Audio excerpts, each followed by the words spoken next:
Janelle from Painted, and today we're going to talk about Miss Mustard Seeds milk paint. So the first thing I want to tell you guys is a little bit about what milk paint actually is. First, it's different than what you might be normally working with because it comes in a powder form. So in order to make the paint, you have to mix it with water. So unlike traditional paints that already come pre-mixed, with milk paint, you must mix it first yourself. Now there's some great benefits to that.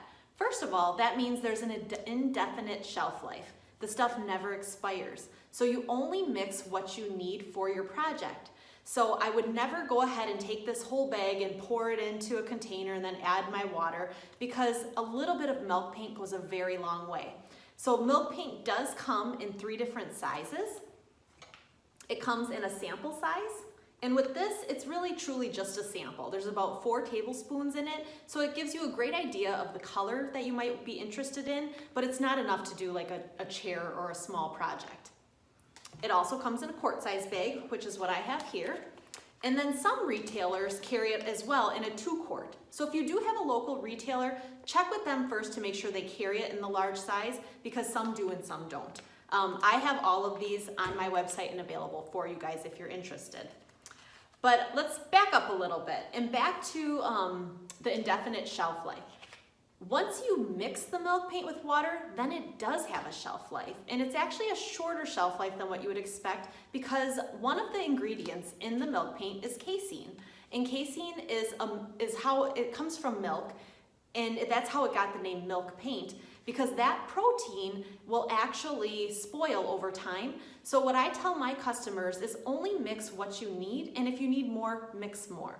Because once the milk paint is mixed, then it does have a shelf life. And I like to use my milk paint within those first couple days, because afterwards it will actually spoil. And we'll talk a little bit about that later on. But milk paint is just 5 simple ingredients.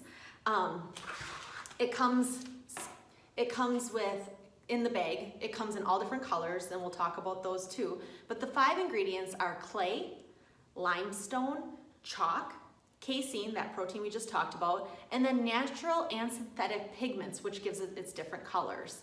So if you're looking for a healthy, non-toxic, non-VOC paint, milk paint is a great option for you. So the milk paint comes in a variety of colors, starting with a bright white, and then there's really just a nice color palette.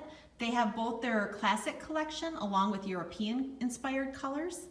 And they also just introduced a brand new color that I'd like to show you guys. So this is Aviary, and Aviary was just released this year, and it's the newest color in the line. And just so that you guys can understand my sample boards, the center is the actual true color, and then on the right-hand side we have it with antiquing wax, and on this side we have it with white wax. But just so you guys get a good idea, this center right here, this is Aviary. So I think the best way to start off is to start at the basics, and the basics would start with mixing. And what I'm going to choose to mix up for you guys are 2 colors in the line. One, Farmhouse White, so you can kind of see what it's like to mix a white, and then the other one is Tricycle. Now, just this year, just really recently, the manufacturer, Homestead House, who makes Miss Mustard Seeds milk paint, recently just changed the formula of Tricycle so that it's easier for our customers to mix, because there were a little bit of hiccups when it came to mixing Tricycle. Now, I still, for example, have some of that older inventory, and I'm sure if any of you have tried it, you've used that one as well. And maybe if you order it today from someone, or you pick up a bag at your local merchant, it might still be that old stock. So I thought I want to show you guys what the hardest way would be for mixing, along with what you should normally expect. And then, in the future, this won't even be an issue anymore, because all of us retailers will all have the new formulation. So what we're going to mix today will be Tricycle, which is the bright red in the line, along with Farmhouse White. So let me show you guys what it's like to mix milk paint, which is the first step you need to do whenever painting a piece of furniture.